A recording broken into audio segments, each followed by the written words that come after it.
lain, tapi bagaimana bab kita mempelajari agar kita menjadi muslim yang lebih baik.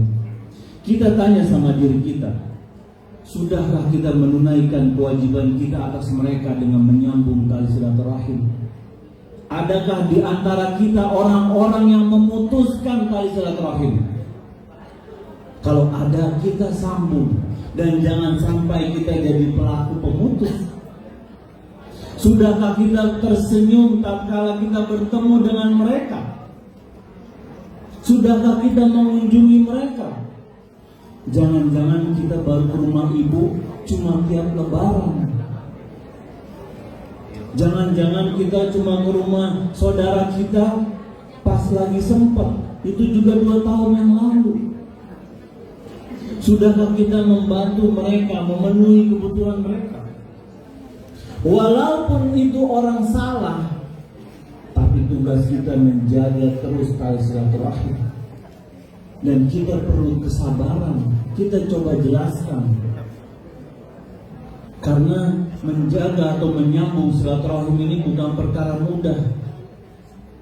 Ada sebagian orang yang gak senang melihat muka orang tuanya, kecuali dia melihat orang tuanya, ibu lagi kemarin. Dia memuliakan istrinya, tapi dia melecehkan ibunya. Mami mau kemana? Ayo, habis dapat THR nih, kita healing yuk ke Labuan Bajo. Mami mau jalan-jalan ke Eropa, ayo. Tapi giliran ibunya datang, jangan lama-lama mah, besok aku kerja. Jadwalnya WFH malah pengen dari kantor. Kok kamu di sini? Iya nak, di kantor aja, nggak usah WFH. Ada ibu di rumah. Subhanallah.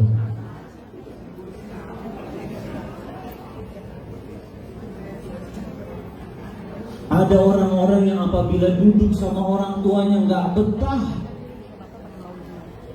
seolah-olah dia lagi duduk di atas bara api. Dia pengen cepet-cepet, udah deh, mau pulang mah. Nggak bisa dipungkiri orang tua kita, ya kan, makin tua makin lucu kadang-kadang kan. Seluruh dunia bilang putih, dia mau bilang hitam, hitam udah. Sabar, nanti kita akan jadi tua juga. Ada orang-orang yang kalau misalnya orang tuanya datang, matanya ke HP terus. Iya mah, oh iya mah, nggak dilihat wajah orang tuanya, kerut-kerut mukanya, tangannya yang sudah keriput, memandiin kita waktu kita kecil. Mereka nggak akan selamanya ada. Akan ada saat-saat mereka pulang. Akan ada saat-saat tinggal satu, bahkan nggak ada semua. Di saat itu akan hadir rasa penyesalan, akan hadir rasa kecewa sama diri kita. Kenapa kita nggak bakti sama mereka? Kenapa kita tergulung dengan kesibukan? Apalagi kadang kalau mereka sedang marah-marah, sabar. Dibikin malu depan umum, sabar. Kadang biar ustaz juga begitu. Sabar. Walaupun kita tahu mana yang benar, mana yang salah, kita nasihatin dengan sabar. Ada orang-orang yang kalau kerabatnya udah nggak mau dipandang lagi, udah jadi pejabat, udah jadi dirut, udah jadi komisaris, ada sepupunya supir ojol, dilihat di CCTV, jangan kasih masuk pas security, malu. Nanti kalau dilihat wartawan gimana? Subhanallah. Insya Allah di sini nggak ada, di luar sana. Dia hidup dalam keadaan berkecukupan, tapi keluarganya melarang. Padahal terkadang sanak keluarga itu wajib ia nafkahi. Karena ketidakmampuannya, dia udah berusaha tapi nggak mampu. Allah takdirkan kita punya rezeki lebih, alhamdulillah. Buat apa rezeki yang banyak kalau kita nggak bisa berbagi sama orang-orang yang kita sayangin? Mau ganti HP terus sampai kapan? Ada keluarga kita di luar sana yang mau makan aja nggak bisa, Bu. Mau narik ojol nggak bisa, motornya rantainya putus. Kita di sini hidup bermewah-mewahan, nauzubillah. Karena kita harus paham, silaturahim adalah ibadah. Seperti tadi dikatakan Pak Sugeng, bahwa niat ikhlas karena Allah Subhanahu wa Ta'ala, dan kita mengikuti tuntunan Rasulullah SAW. Kalau kita menjalani dengan dua ini, maka insya Allah amal ibadah kita diterima oleh Allah Subhanahu wa Ta'ala. Kita ingin hidup yang berkah. Berkah apa banyak? Banyak dan berkah. Berkah dan banyak, Masya Allah, hadiah buat ibu nih. Berkah dan banyak, itulah manusia. Kita lebih perlu berkah sebenarnya.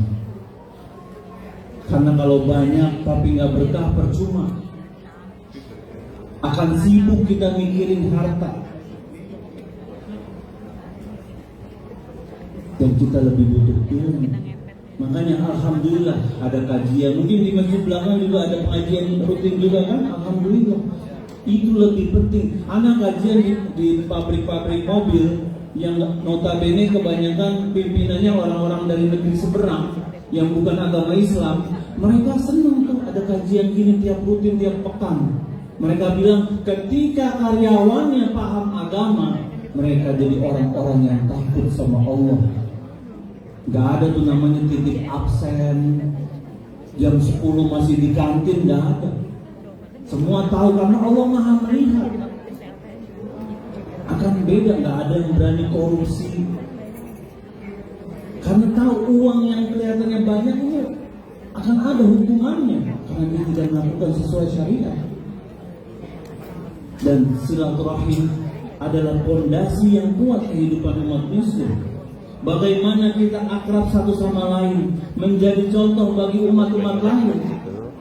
Betapa banyak kisah sahabat ketika melihat sahabat, orang-orang yang belum beragama Islam, mereka jadi tertarik. Karena Islam tuh asik ya ternyata ya. Orangnya rajin, disiplin, takwa. Mereka nggak akan tanya dalilnya apa, ayatnya mana, hadisnya mana, enggak. Mereka melihat bagaimana kelakuan kita.